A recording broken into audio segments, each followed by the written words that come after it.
Welcome to Overtime on Inferno, your weekly roundup of all the big stories in CSGO, quicker than rosters can make moves. A quick reminder to rate and review us at the end of the episode. It really helps us. I'm Logan. This is Aizyesque. Let's get into it. I've already started looking away. We're off to a great start today. And I just got caught halfway through shaving, so we're all a little bit, we're all in slightly uncomfortable position.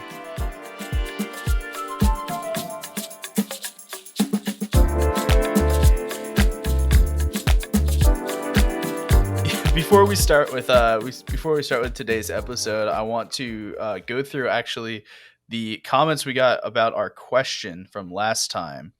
We asked a question, and people responded, which is more than I expected, to be fair. So we asked the question: spicy team that didn't make it, and I only could put one question. So some people put the actual question, the other question, in their answer, which was all free agent team right now. Yeah. So the spicy team that didn't make it, someone said North. Sag. Someone That's said fair. Entropic, which that is a good pick. Because I could have seen Entropic top 8 easy, but I also could have seen them going out last, so it could have gone either way. Yeah, I think we spoke quite a bit about Entropic, and it's baffled. This team completely baffles me in that they've been really good for ages, and I just don't care. I do care, but I feel like it's just always under the radar. I'm like, yeah, fine. Some dickwad named Logan said Renegades, because he needed to test to see how this actually looked on the Spotify app. And then our all free agent team from this week was Henny, JKS, Mir, Bubsky, MSL. I feel like 4 of those players want to go in last. Henny certainly on Furia was very passive. Yep. Bubsky at his best was very passive, but I will say he definitely can play aggressive. MSL will happily sacrifice himself for the cause. JKS wants to go in last, or preferably on the other side of the map. I was going to say not go in at all. Mir can kind of do whatever, but he's also not going to listen to MSL. If he didn't listen to a guy he's played with for 5 years, he's not going to listen to MSL. I mean, the team sounds fire, but I feel like there's Mir and JKS. Mir is just kind of a better version of JKS. Yeah. He does a lot of the same things, but Mir also has the ability to just rip heads off going in first, whereas JKS seems to be probably a slightly better clutcher.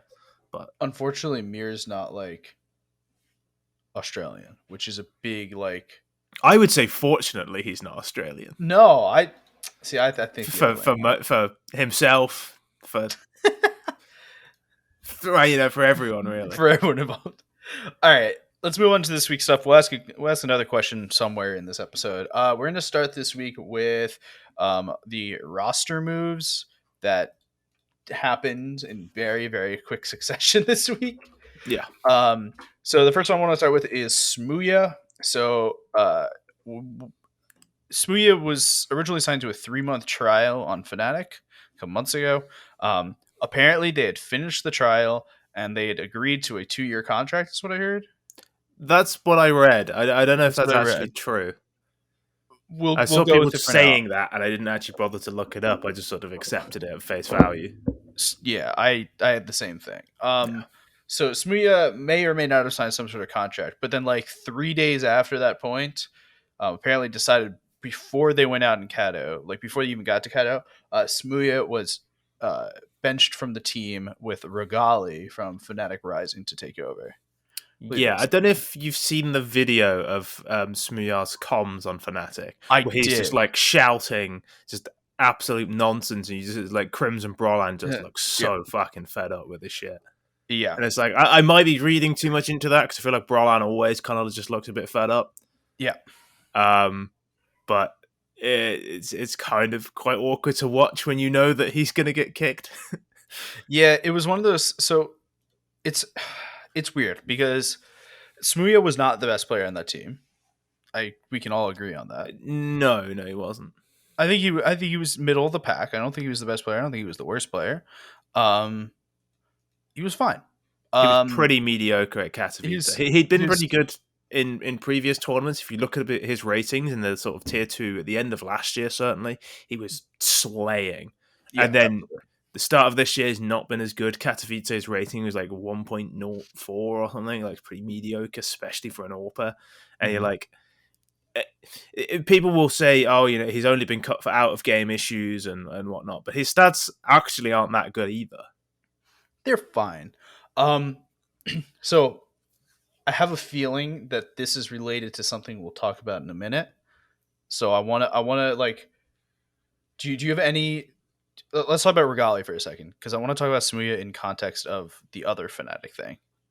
Yeah, Okay, so Regali is taking over from the Fnatic Rising team. Okay, yeah. so so from what I'm being told, and by being told I mean what I can read on Twitter. I'm really good at that. I'm sorry. Very big reader. Do you? I'm sorry. Do people expect me to have sources? What the hell? Um, Fnatic, right? They're kind of doing the same thing Mouse Sports did, where they're just pulling from their academy teams here. Same thing Mouse Sports did. Same thing NIP did.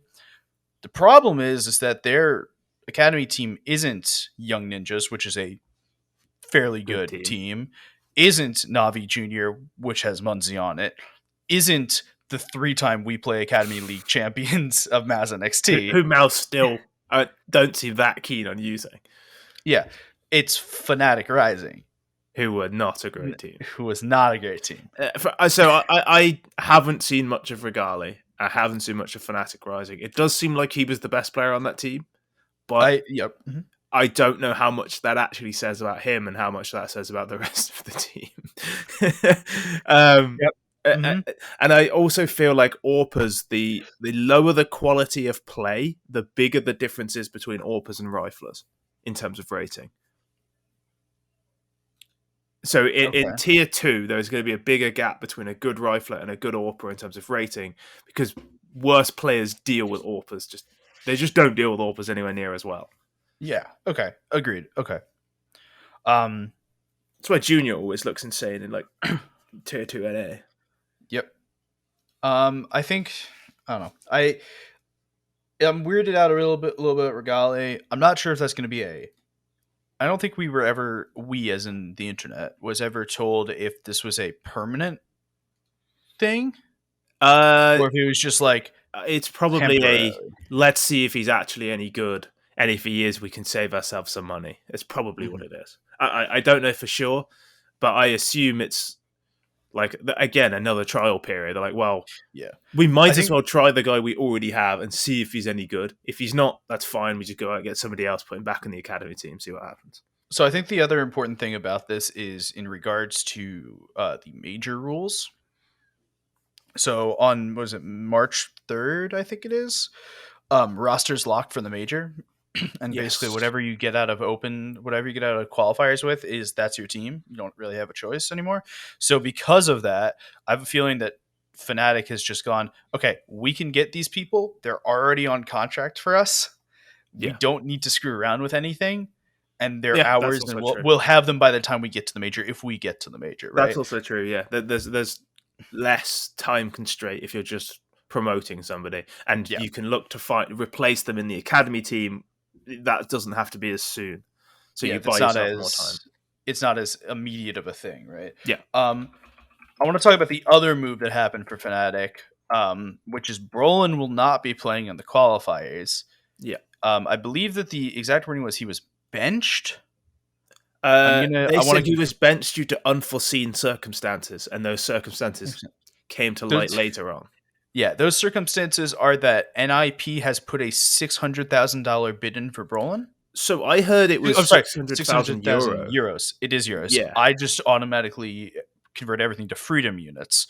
It's 600,000 euros. So I thought it was dollar at first, and then I read somewhere else it was euros. But what I will say is, what I've heard on this is that Fnatic are actually going to reject it because they want more. That's what I can't substantiate it. That's just a rumor I heard that they actually want more than that. So we're on the same playing field here because, right, I want to put this in context of other transfers that have happened recently. 600,000 euros in United States dollars is just shy of 700,000. Yeah. So It's about it'd be six hundred more eighty than thousand. It would Monacy. it would more than Mondesi, less than Device. Which I think we all knew it was less than Device, but like Yeah. in terms of transfers that we know numbers of, those are the two big ones we know numbers of recently. So I'd agree that Brolin would put himself in between those two players. Yes, but I also would have had those two flipped around. So, As, but as that's people think people tell me that's controversial. I don't think it is that's at a all. bold statement. I'm okay. If I had hindsight 2020, yeah, I wouldn't have paid $1 million for Device at this point, but I wouldn't have done it at the time. I thought it was insane. I thought it was an absolutely insane thing to do. all right. Um, so Brolin, if acquired by Nip, we think would replace Plopsky It's or hard to tell because or nobody seems to Esatag. know. Like Nobody I don't knows. think it'd be Esatag. I do kind of wonder if it'd be Rez. So I think the only person that's safe is Hampus Yeah, for a large variety of Device, reasons. I suppose. But Well, yeah, I assume they're not giving up on their $1 million investment that quickly. I feel like you would want Rez, Brolan, Hampus, Device, Esatag. I feel like NIP would want that. I should say. Yes. I think it makes most sense to cut Plopsky, but and move Rez back to a aggressive entry fragger role instead of the where he was like hybrid star role that he is at the moment. Which when he was really good, he isn't a star player. He is not a. He's going to carry the. You give him space, he's going to carry the game. He is a coin flip. Sometimes he's the hot hand and he will tear teams open and he will open up sites for you and he'll win rounds on his own. And other times he won't. He's more of a config, a Dupree, much worse version of Yekindar. Like he's that type of player. I don't see him as a carry player. I don't see him as an Elige, for example. That's just how I see it. I think it makes most sense to move him back to an aggressive role and add Brolan in as a more star player to this team, and then you actually have firepower running through the team. Like finally, you have Esatag, who is a bit weaker, but then you have that's okay because he'll Rez, play your heart. Yeah, exactly. Esatag's inconsistency doesn't matter so much then. Not Rez. Esatag was there. It should be there on basically any team to be your kind of support player. Yeah, we saw in the Colossus. He's not a star player. Yeah. He's not your entry fragger. He can lurk for you, but like in reality, Esatag is really good as a support player here. So you basically want Esatag as far out the way of actually having to do important things as possible because he's clearly the worst player on this team. Yes, I agree with that. And that we can call him a support player we want. The subtext is that he's just not as good as the other players. Correct. But I don't think that the rotating fifth man was better. So no, well, quite. But I think once Device comes back, this team, if they sign Brolan, which I think is kind of unlikely, I think they've left it a little bit late for this. But if it does happen, this team is interesting. So as of time of recording, they've got just under a week. I believe for Fnatic though, didn't they have to lock the roster? Well, like now, because but they did. He's not playing in opens. Yeah, so can he come back? No. So Brolan can't play for Fnatic at the major unless they sub him in the last game that they qualify in.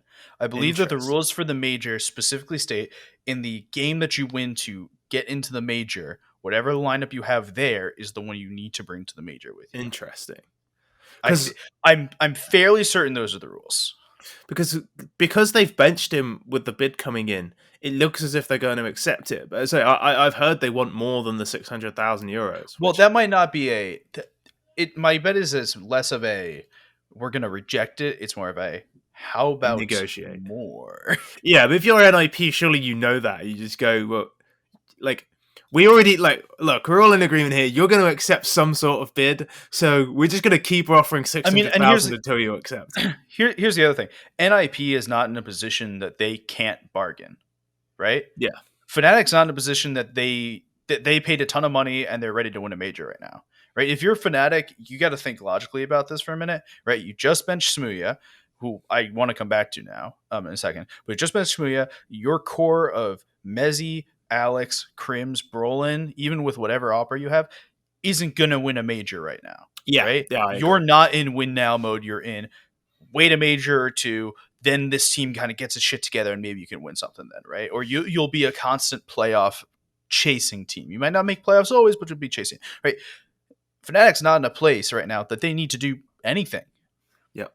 So if Nip really wants Brolin, Nip's got to pay for it. That's like what we're down to here. Is just like if Nip wants Brolin for the major, Nip is in win now mode, right? The move for Device puts them in win now mode. The move for Esatag and like certifying a fifth man puts them in win now mode. If they want to win the major, they need to do the buyout. Would you accept it if you're Fnatic? I would not accept 600, but I'd accept 650. I'd accept it. I think, as you mentioned, Fnatic aren't going to win the major right now. I don't think you're ever going to get 600 more than 600k for Brolin because I'm realistically there aren't that many teams. I'm going wild in my head because I'm trying to still convert euros and dollars. It's just shy of 700. I'd probably accept it then because it's just shy of 700. Yeah. That makes more sense. In my head, 600 euros and $600 was even, and it's just not. It's like almost 100 grand more. So, yeah. I don't think at any point you're going to get more than this for Brolin, and I don't think Brolin is ever going to win Fnatic a major. Like, I don't think he's ever going to be the player that wins Fnatic major trophies. So I think Brolin is a good player, but the team that they have built around him is not a major winning team right now. Yeah, and I don't think by the time Brolin is, I don't think Brolin is that good. I just don't like. I would sell him. Brolin is an upgrade over everyone on Nip that we are talking about him replacing. Yes, he is, but I don't think he's a €600,000 player. I don't think he's a $700,000 player. But here's the question. He's that good. I don't disagree. But if you're coming into the major and you're saying, I want to win, I need to compete against Na'Vi, I need to compete against G2, right? And you're Nip, and you've made a ton of investment recently, right? You put the $1 million and you pay whatever Esatag salary is, which can't be the cheapest salary in Counter-Strike, right? He's not an NBA veteran minimum. He's on a salary, right? There's a point in which you go, how much is this major trophy worth to me? We've invested so much already. This is kind of like nothing. It's nothing is the wrong word because it's not nothing. It's like there is a worry of sunk cost though. Like there's a bit of sunk cost fallacy about NIP. Like, oh, we've already sunk $1 million in. We might as well sink another 600k in. Like we got to win it now. Like at this point, it's how much is fighting for a major trophy worth to you? Because you're not fighting for it with the current roster. I think NIP aren't as close to winning a major trophy as they think they are. I agree with like that. One move away, and I'm like, I don't think you are. I think you're like 3 or 4 moves away. I just like to say, I know he's not in the call, but like I can only just imagine Jack jumping into the call and yelling at S3EP7. Obviously, if you're an NIP fan, you're gonna want this move to happen because, as you say, it's an upgrade and it's not your money. I just don't think. I mean, like, Brolin is still pretty young. Like he's still a teenager. He's 19. Yeah, which is mad, and there is still room for him to become one of the best players in the world. But I just don't think. I really think the hype for Brolin isn't as good as he actually is, and I don't think he's that good that he is ever making the difference between a good team and a great team, or a great team and a world-class one. Like he's a very solid piece. He'd be an upgrade for NIP, and he would be a franchise player. I think for NIP, it's a lot of money, but it makes sense because he is Swedish. He brings with him that, you stay a Swedish organization. He's probably the best Swedish player around. And so for that, it's probably worth it for NIP. That doesn't matter so much to Fnatic, who are, in essence, an international team now. They're a British team right now. Like they're not anymore. But because they benched Smooya. Minus Smooya, minus Brolin. They're currently an international team on HRTV. Yeah. With coach, you had 3 Brits, but I'm not. Yeah, the coach doesn't count. So they're currently an international team. He is a franchise player, but he's not more important to the franchise than Crims. Mm-hmm. He is a young player with room to grow, which if you are thinking that, obviously they're now thinking this is a developmental roster, they're not trying to win anything now. That's clear by the fact they just kick Smoothie a day before they actually have to play games. They're not trying to win this tournament. They're not expecting to win this. Yeah. So for me, it makes more sense for Fnatic to sell now, get that money, and rebuild with that money. Find if you can buy Monacy for 600k, you could probably buy 2 players who are really, really good, very young, like that. That sort of age. You can probably find 2 players that sort of age for 600k who are maybe not as good, but you can develop if you really believe in Alex as an in-game leader. Yeah. You would have to really back yourself in terms of scouting, in terms of the being able to Fnatic spot a has player. they have work that they can do with this, but getting this money is a big thing for Fnatic. Fnatic's not a small organization, right? Regardless of them being roughly mediocre in Counter-Strike the last couple of years.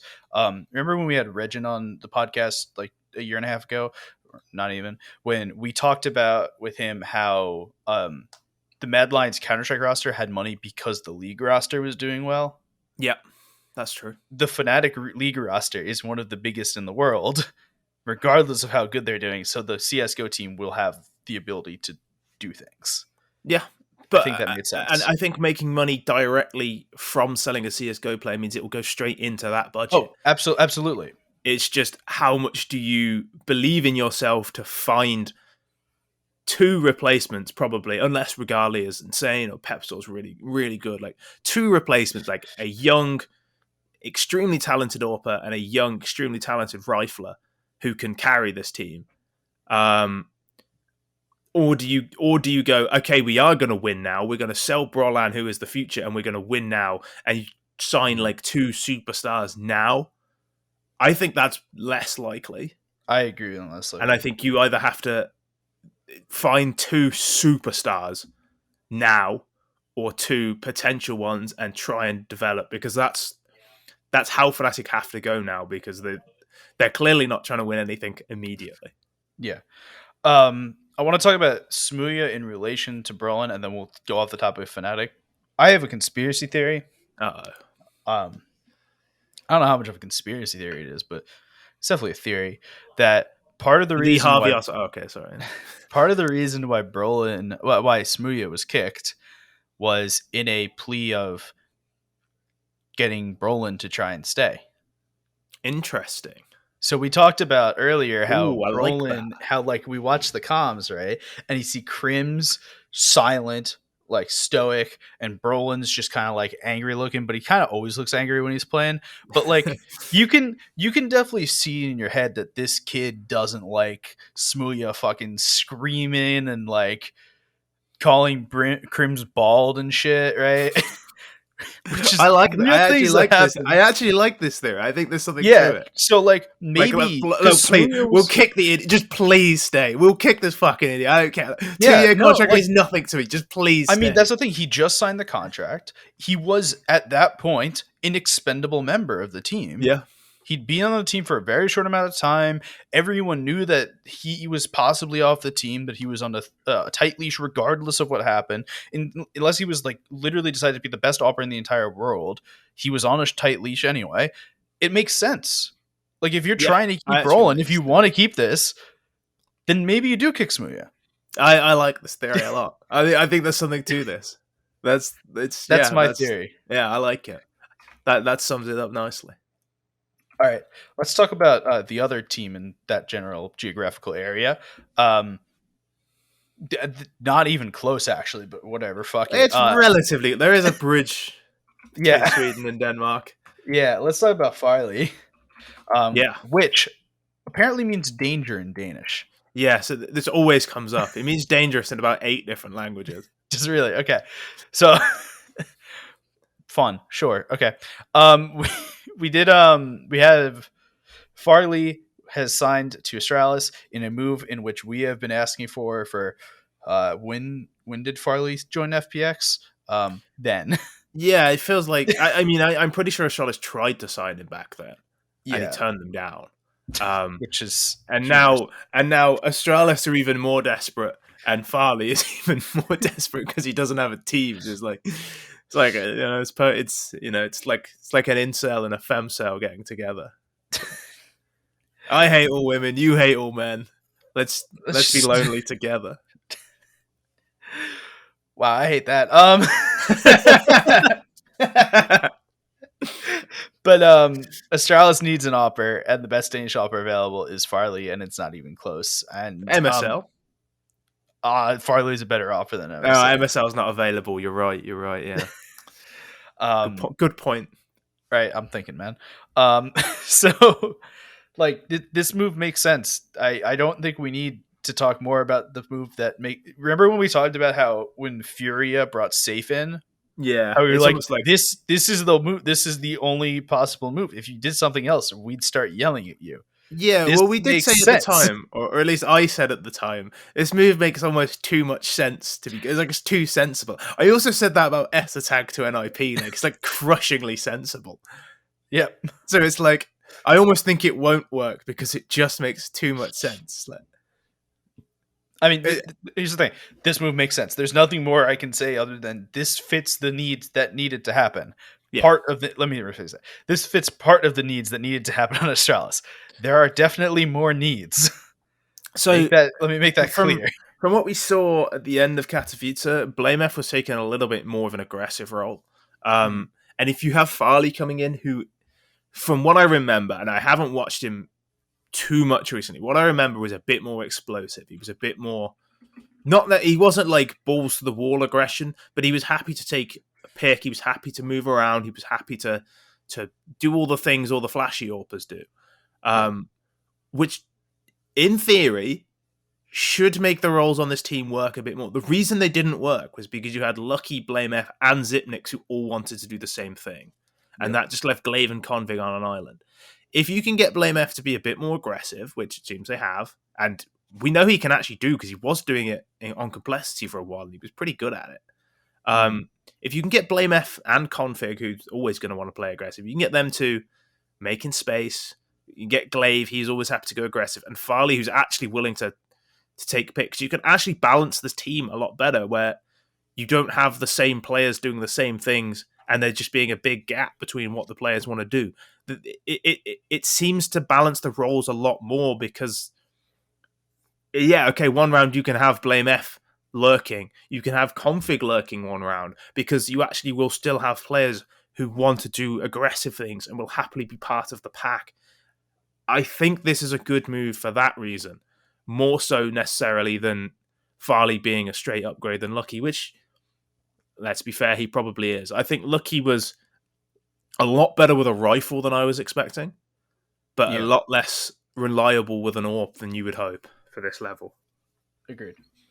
I have nothing else to say on Astralis. But before we move on to Katowice groups, I want to ask our question, which I have just thought about, which is what is your number one move that you want to happen right before the major for any team going to the major? Simple to Liquid. Just for pure chaos. Like, I want to see the absolute chaos that would occur. Like, would he turn Liquid into the best team in the world? How would Na'Vi deal with it? Who would Na'Vi even get? Like, it'd be great. Just straight before the major, I just want to see, like, Simple just move to NA. Just randomly. Like, oh yeah, I'm on Evil Geniuses now. I don't know if you saw the video, but Team Liquid did a, like, Q&A video. I didn't see this. Okay, so Team Liquid did a Q&A video in which they asked, like, this was was it pre-Cato? I guess it was pre-Cato. This is like the first time we really saw this roster. It was pre-Cato, and it was like the question person asked Nitro is like, Nitro and Elise, you guys have a lot of former teammates, right? Are you are you like afraid of the former teammates? And he goes, at this point we really only have two former teammates. We have Twists on FaZe and Stewie on EG. And then Elise stops him for a second. He's like, yeah, but we also have Simple. And Nitro goes, we have two former teammates. And just says the exact same thing. So, Simple to Liquid. Yeah, I don't know if he's just suggesting Simple isn't very good, or that he doesn't class Simple as a teammate when he was there. I think it's probably both, and either or is great. Yeah. I feel like you don't. That's like the one guy you don't want to have beef with. Okay, there's like two guys you don't want to have beef with, and the other one is Blame F, and that's because you know he could like crush your head like a peanut. I was gonna say Pasha, but yeah, Blame F works there But too. Pasha's so no. I guess Blame F's pretty nice, but like Pasha's like Config, He's frustratingly config. kind. Have you seen that? That Smooya had when he spoke about his beef with Config. No, I think it was with Config. It was either I think it was either with Config or Blame F, and he was like, you know, he had this beef with him online, and then he saw him in person, and he was like, Config's fucking huge, like, and I was just so nice to him because I was like, didn't want to fight him. He was massive, he's got giant arms. I don't want to fight him. all right, let's. By the way, my sensible answer is JKS to Liquid for Shocks. That's my sensible answer. Crushingly sensible. I know. I want All right, something spicier. let's talk about Katowice groups. So we got playoffs this weekend. We got 4 teams. We got 6 teams in the playoffs. I'm slightly surprised by some of them. So in no particular order, actually in particular order of least surprising to most surprising. Na'Vi, who would have guessed? G2, who would have guessed? Gambit, who would have guessed? Virtus Pro, you probably should have guessed. Yeah, I figured. FaZe, okay. Yeah, had a few issues at the start with roster moves, so I wouldn't have been surprised if they dropped out. Am confused about Heroic. I'm not that surprised. I feel like I'm like simultaneously extremely surprised and not surprised at all.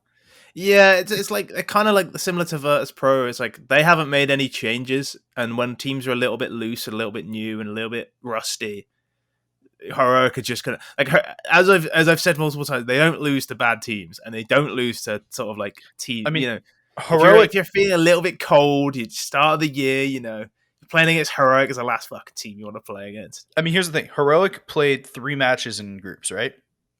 They 2-1'd OG, they 2-0'd Vitality, and then they 2-0'd Virtus Pro. Yeah, like.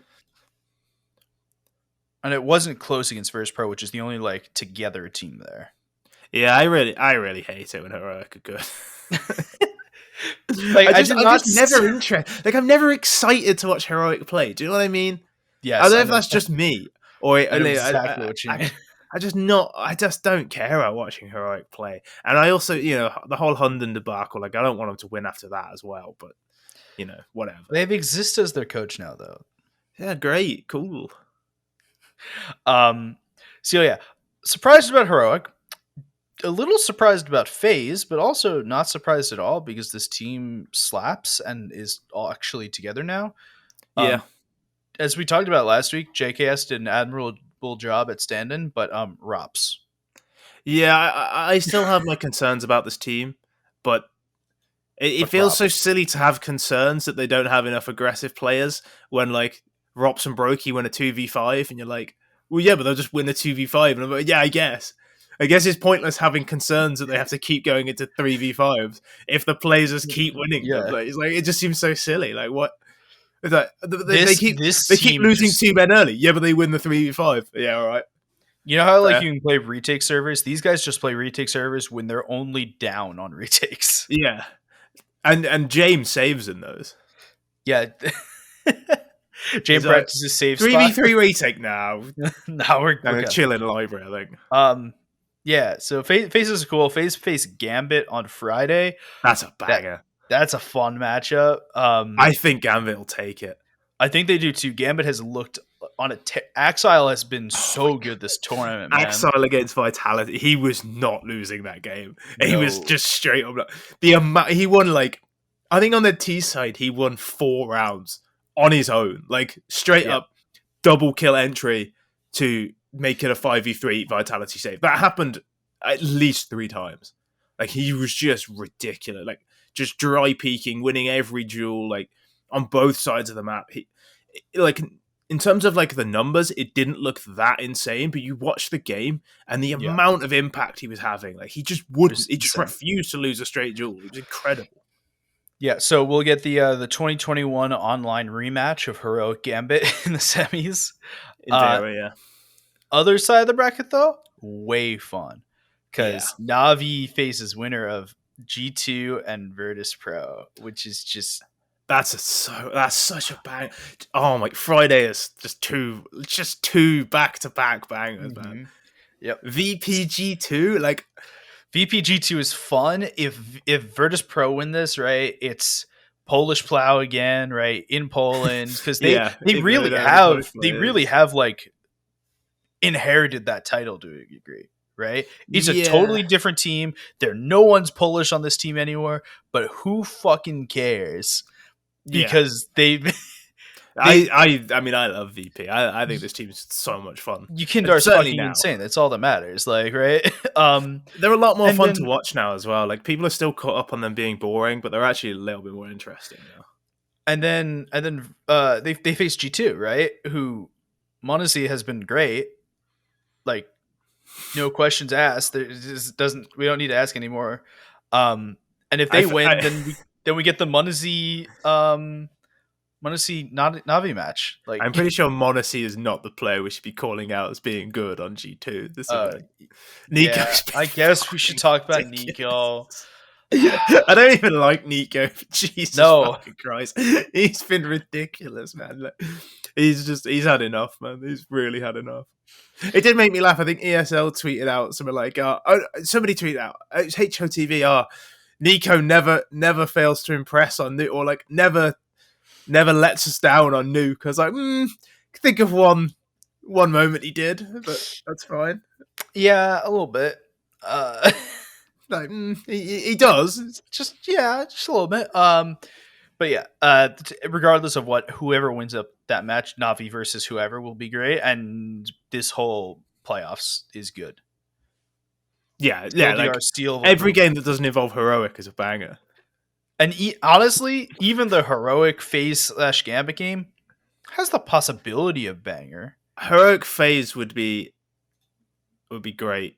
Heroic Gambit, I feel like I've seen it. I've watched the matchup so many times. Yeah, yeah. I'm like, I'd like Gambit to win, but there's also, if it's Heroic Gambit, there's two teams that didn't make any changes over the player break, which is like, do I care? I mean, to be fair, out of the teams, VP Navi as well. Actually, I was gonna say, out of the teams here, 4 of the 6 made 0 changes. Yeah. And again, we are classifying Virtus Pro as 0 changes, even though they made a change right before the major.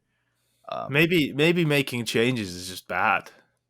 Who would have thought that giving your rosters time to like play together? No, I mean like literally anytime you make a change, it's always bad forever. Oh my god! All of these teams are just doomed. Like whoever makes the most recent change is just the worst team. Let us let's move on to the last bit. You're gonna have to help me with this because HLTV doesn't have a page on this. And you've been paying more attention than me, which is the RMRs that have been going on for the Antwerp Major. Yeah, it's been really difficult to keep up with. There's literally no HLTV thing for qualifier 1 for Europe. So there's for 2, 3, 4 for Russia, for Asia. Just nothing for. So we can go through the teams that are out of the RMR Open Qualifier 1, which is Kawana. I have no idea.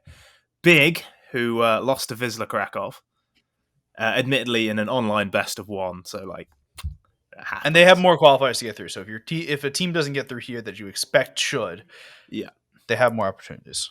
Benched Heroes, which I don't know if you saw this team. Was this the Smuya team? It's Smuya, Esperanto, Orncare. I don't know if I'm pronouncing that right. Fia and Yuho. Yep. Kawana, by the way, was Crystal's team with Stefan, Cressy, Panics, and Glaved. Also out, we have Los Reyes, who are a Danish team. I've never heard of any of their players, and if I haven't heard of them and they're Danish, it's not a good sign. Yeah. Movistar are also out of this one. Gamer Legion are out. Skade and K23. K23 have been like a real threat to all the big teams in qualifiers recently. They went out to a team called B8 or Bait, who the only player of theirs I've heard of is DemQQ. He's a Russian guy. He was on Nemiga? I can't remember which team he was on, but he was on a few. They've got a guy called. He's currently playing in a game right now against Heat. Yeah, He was on Akuma. CPT or Captain Kurtka 023, which must be a caster's Wait, nightmare. hold on. I think. Hold on. I think I know why you know this team. Well, at least some of the players. Oh, was it MQQ is from Akuma. Akuma? That's it. Yeah. Yeah. So this is he was on Akuma. It was just him though. The rest of these Yeah. players are different. OG beat Crystal's team. They're currently in a game versus Spirit as we're recording this. Obviously, as you hear it, it will have finished. Spirit are currently up on map 1. BA are playing Heat. Vizsla Krakow just lost map 1 to Dignitas. Dignitas were the team that beat Smooyar's benched heroes, which again, that's kind of a it's I don't know. I feel like there's some kind of cosmic retribution that Forest and like the old NIP team takes out Smooya. I don't know why, but I feel like there's some sort of cosmic retribution with the move with Brolin to NIP and my theory that just like I think this is a weird love triangle you got yourself involved in. I'm not sure there's anything here. Fnatic, the team who beat Los Reyes, they're currently losing to Ave, which is like Waterfalls and Sviat, if you remember those two. Waterfalls from Crazy? No, he was on a team with Boomich, a QBF, I believe. That's what it was. Yeah, Ave are currently beating Fnatic in that game. But yeah, I mean, the major qualifiers are always interesting to me because they're just pure chaos. There's a bunch of players you've never heard of, and eventually some of them will be good. Yep. It's just it's one of those things. It's just like screw it, why not?